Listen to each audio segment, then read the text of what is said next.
Chicos, buenos días. Vamos a comenzar con la clase de historia. Hoy día vamos a hablar sobre la expansión del Islam.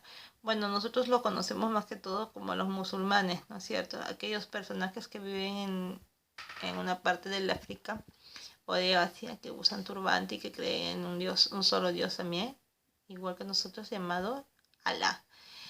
Ahora, los islámicos van a tener un proceso de conquista a través de a través de los actos militares por el cual el Islam se extiende y consolida en un tiempo muy breve sobre un territorio muy amplio, ¿no?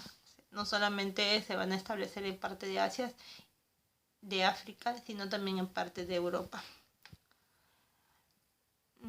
Es así como vamos a ver en el siguiente mapa, ¿sí?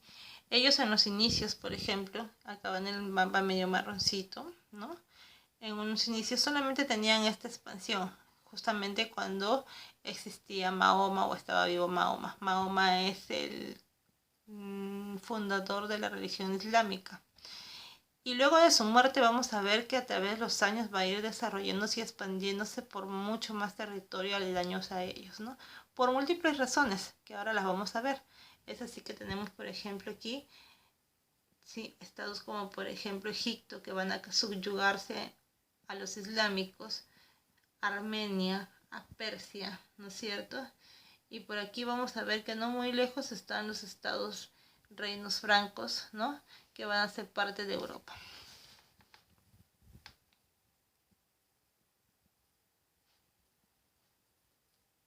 Ahora, vamos a ver sobre las fases de la expansión musulmana. En un primer inicio, por ejemplo, vamos a ver una primera fase, que es justamente cuando aparece el papel de Mahoma, el fundador del Islam, que se va a dar entre los años 570 a 632.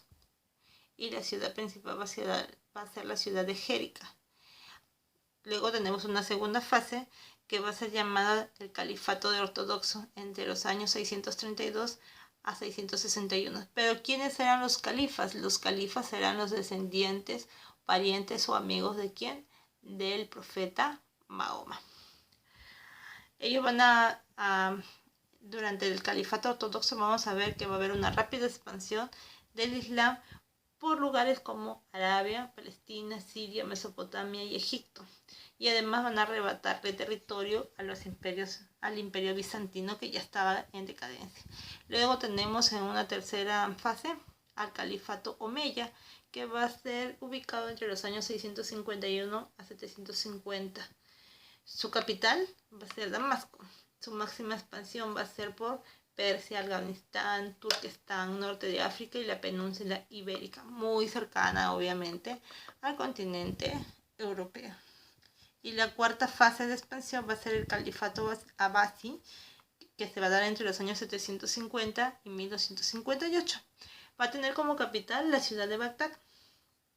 Ahora, este califato Abbasi va a marcar la decadencia de la expansión musulmana o la expansión islámica. Es así que se van a disgregar. ¿Qué cosa quiere decir? Que se van a partir o se van a fraccionar territorios, ¿sí? ¿Y quiénes van a ser los encargados de hacer eso y de aprovechar esta situación? Los mongoles, que van a conquistar Bagdad y derrocan al califato Abbasi.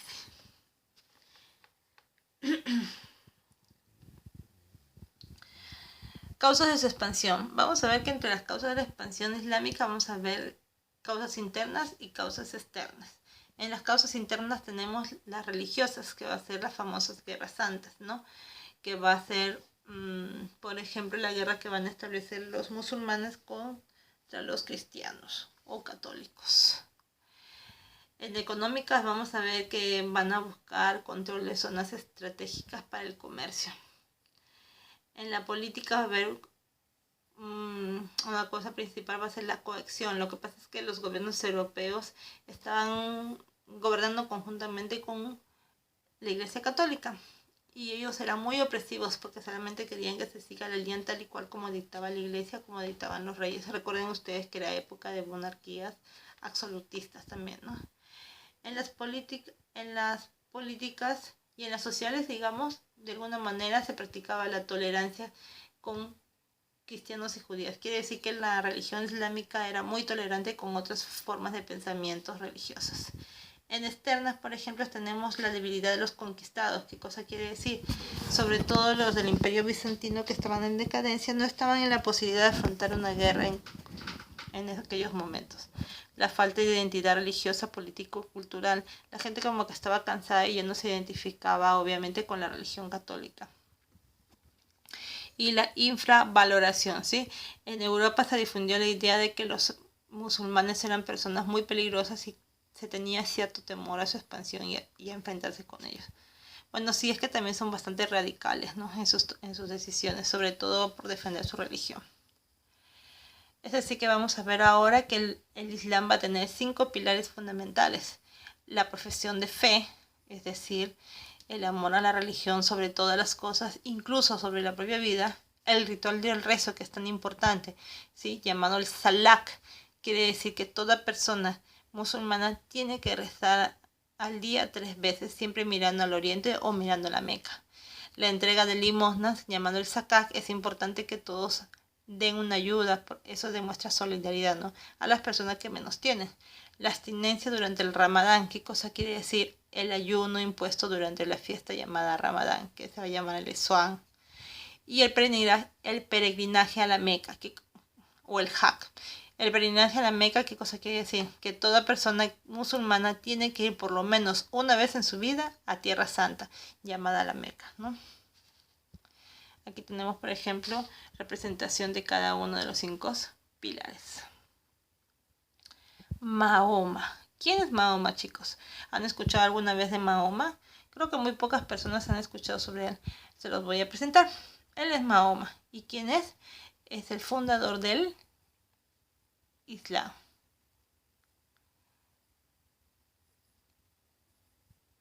Aquí lo tenemos, ¿sí? Es así que Mahoma va a ser un comerciante en realidad, ¿no es cierto? Enfrentado en un lugar donde no se sentía cómodo por las creencias religiosas que él tenía. Él vivía en un lugar donde, por ejemplo, la mayoría de personas eran paganas. ¿Qué cosa quiere decir? Que creían en muchos dioses o que creían en cosas, ¿sí? Que para él consideraba que eran poco importantes y que no tenían ninguna razón. Habían pocos judíos y habían cristianos, que también eran monoteístas igual que él, pero en la mayoría de casos eran todos personas muy dadas a la adoración de dioses o de diferentes dioses.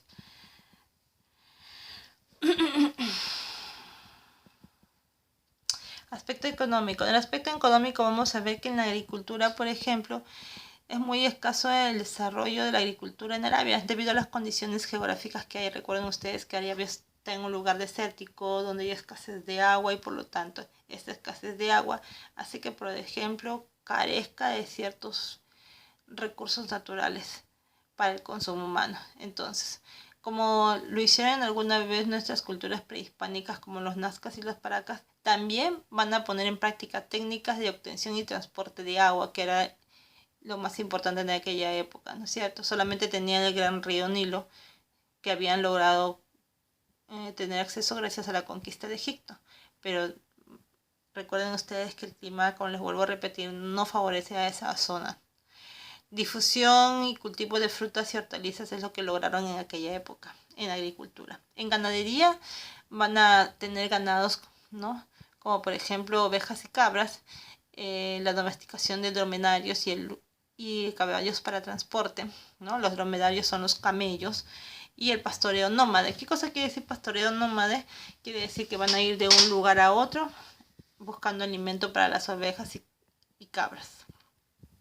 En artesanía van a impulsar la textilería, la elaboración de vidrio, la elaboración de cuero y la forja.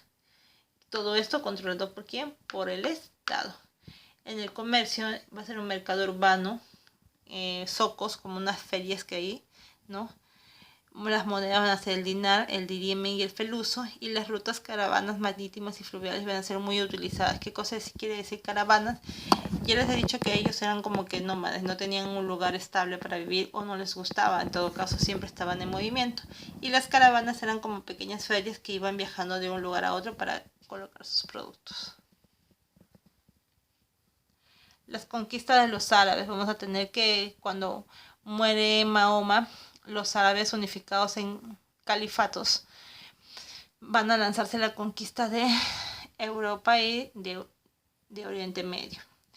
Las causas del fanatismo religioso, quiere decir, ellos eran muy fanáticos de la religión y en nombre de ellos hacían guerras a otros lugares, llamadas guerras santas, atractivo de tierras fértiles y riquezas. En 10 años conquistaron Palestina, Siria, Anatolia, Mesopotamia y Egipto, que pertenecían al Imperio Bizantino. Lo mismo sucedió con el Imperio Persa, que también cayó en manos de los musulmanes. Ahora, ¿qué consecuencias hay gracias a la expansión del Islam? Si hablamos económicamente, Europa pierde el acceso a las rutas comerciales con el Mediterráneo y Oriente, es decir, que pierde el dominio sobre Constantinopla, que era la región que unía Asia con Europa para el tema del intercambio comercial. En religiosas, retroceso del cristianismo en el norte de África, Oriente y en parte de Europa, ¿sí? Y en territoriales, Europa pierde el control del Mediterráneo, ya lo habíamos dicho, Europa pierde acceso al Mar Rojo y pierde control también sobre Gibraltar, ¿no? Que va a ser como que el nexo entre la cultura islámica y la cultura cristiana.